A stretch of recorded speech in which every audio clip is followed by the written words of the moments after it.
மன்றத்தில் வந்து கட்சி சார்பாக நமக்கு கொடுத்த நிதி கொடுத்துருக்காங்க, இடம் கொடுத்துருக்காங்க, அதுபோக கவர்மெண்ட் வேலையெல்லாம் கொடுத்துருக்காங்க.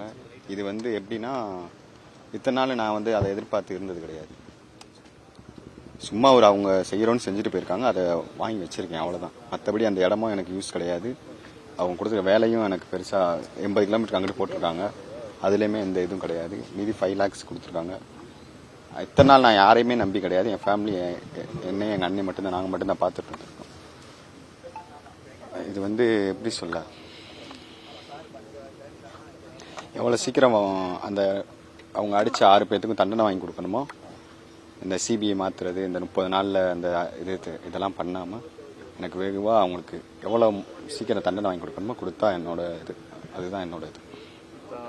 சிபிஐ விசாரிக்கிறாங்க, அது உங்களுக்கு திருப்தி தானே? சிபிஐ விசாரிக்கிறது நல்ல முறையாக நல்ல வேகமாகவும் பண்ண சொல்லியிருக்காங்க. கோர்ட் வந்து மற்ற மாதிரி கேஸ் மாதிரி இல்லாமல் ஒரு மாதத்துக்குள்ளே அதை வேகமாக முடிச்சு அறிக்கை கொடுக்கணும்னு சொல்லியிருக்கிறாங்க.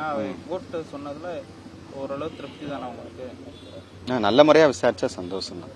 நல்ல எவ்வளோ சீக்கிரம் அவங்கள யார் இன்வால்வ் ஆயிருக்காங்களோ எல்லாத்தையும் அரெஸ்ட் பண்ணி, அதுபோக என் கூட ட்ராவல் பண்ண அஜித்குமார் அடித்து விசாரணை செய்யும்போது அவங்க கூட பார்த்த அருண், நான், பிரவீன், வினோத், இந்த 4 பையனுமே உடல் ரீதியாகவும் மன ரீதியாகவும் ரொம்ப பாதிக்கப்பட்டிருக்காங்க.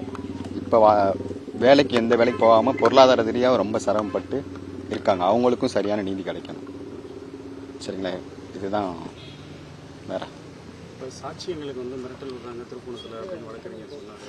ஹென்றி திபன் சார் சொன்னார்ல, அந்த மாதிரி திருப்பணம் காவல் நிலையத்தில் அழுத்தம் கொடுக்குறாங்க. அதெல்லாம் உண்மைதானா? சொல்கிறாங்க. அதுக்கு போலீஸ் பாதுகாப்புலாம் கேட்டிருக்கோம், அவங்களும் பாதுகாப்பில் இருக்காங்க, கேட்டிருக்கோம் சார்கிட்ட. அது வந்து 80 கிலோமீட்டர் அங்கிட்டு கொடுத்துருக்காங்க. அது வந்து டைரக்ட் கவர்மெண்ட் கிடையாது, கவர்மெண்ட் கீழே வேலை அந்த மாதிரி ஒரு இது. அதனால் டைரக்ட் கவர்மெண்ட்டில் மதுரையில் எனக்கு ஒரு எந்த டிபார்ட்மெண்ட்டாக இருந்தாலும் சரி, இப்போ எனக்கு படித்ததுக்கு ஏற்றாப்புல வேலை இருந்தால் கொடுத்தா கொஞ்சம் நல்லாயிருக்கும்.